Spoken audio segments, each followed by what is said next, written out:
Is the world turning into shit? Oh my god, it's so easy to inform ourselves of things about anything, but it's also just as easy to misinform ourselves. Like who's filtering all of the fake news and fake things on the internet? How about like people who are new to the internet and not knowing that things can be fake? Who's gonna protect them? Do you doubt things? Yourself? Other people? Cool. Your brain is doing this thing called science. Well, doubting things is the first step to being scientific. Doubting people and stuff around you excessively is a different thing. Something that you probably want to bring up to a therapist. I'm just a science person sharing science stuff. Do you remember those weird ray diagrams we had to deal with in physics classes? Those were annoying as shit because of how abstract they were. But actually, it's thanks to this abstraction, this simplification, that we were able to come so far with using light to, for example, share data anywhere in the world, or capture precious moments with photos or videos, or of course using lasers to kill our enemies, burn them in the eyes. But believe it or not, 2,000 years ago, humans thought that light came out of our eyes, and that this light would hit an object, and that after hitting this object, this light would come back to our eyes, and that's how we saw things. Obviously, that's wrong as shit. But it's only obvious to people who've been taught exactly how seeing things worked.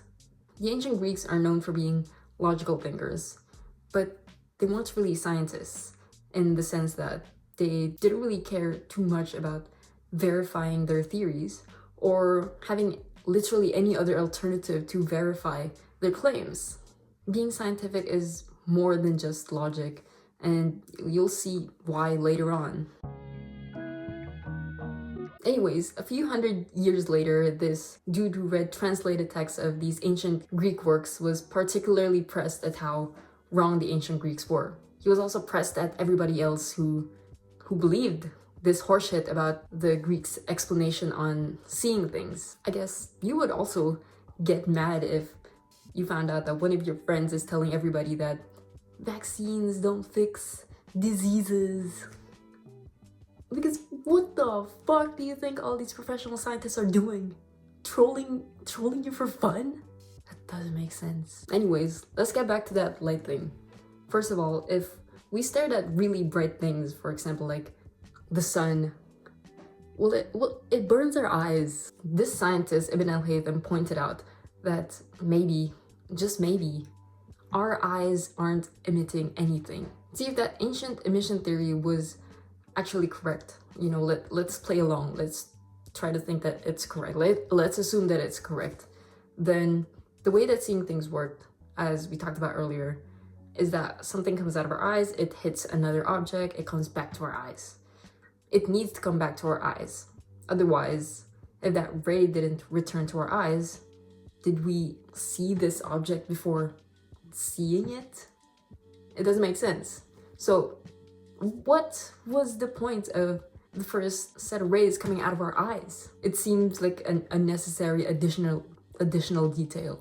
And basically that's it. Those are all the steps that you need to think scientifically or live a life scientifically.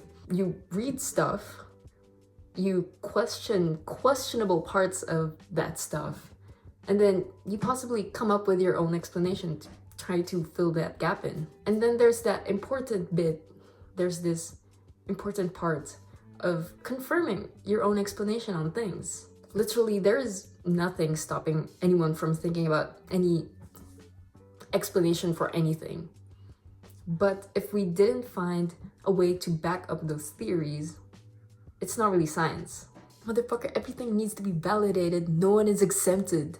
I swear to God, you probably have a family member or a friend who is anti-science or anti-vaccine specifically, for example. please have non-stop dialogues with these people. Use your education, your time spent on the internet learning about things. You use that time, use that education to educate the people around you. So yeah, coming back to that dude with light, Ibn al-Haytham wrote detailed accounts of his experiments. So detailed that another person looking at it can also try that experiment out to verify what he was trying to prove. This specific way of doing things sounds exactly like how we do science today. It's all very normal to us that in order to prove something, you have to have other things supporting it. But it was really thanks to Ibn al-Haytham hundreds of years ago saying that a cool one-liner isn't enough to explain things. Bitch, you gotta verify that. You have to validate it in some way. And it's not necessarily experimental data that you have to have. There are a ton of scientific fields out there where people don't even conduct experiments.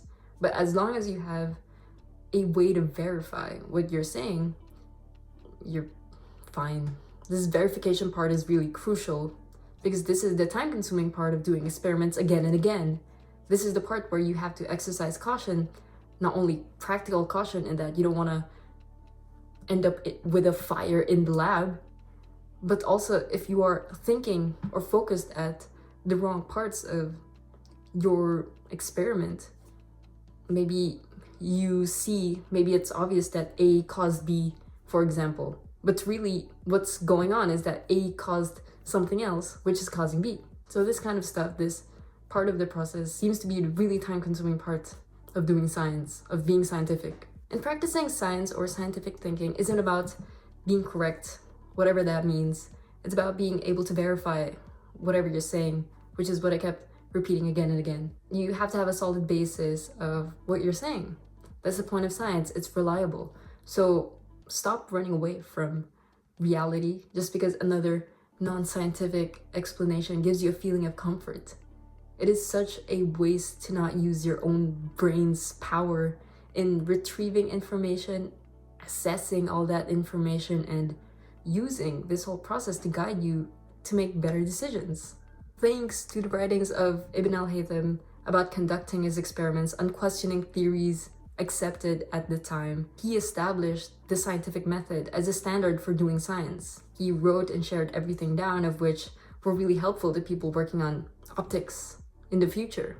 And his story is particularly cool because all of these discoveries of his were possible because he had access to these translated texts of ancient Greek work done way in the past already.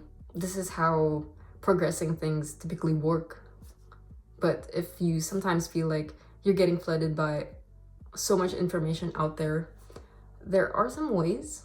Some newsletters by Hank Green, for example, or Maria Popova. Recently I got into these newsletters and they're really good ways of getting pretty much filtered content that doesn't leave you feeling kind of like this world is shit. So yeah, I'll put those links down below.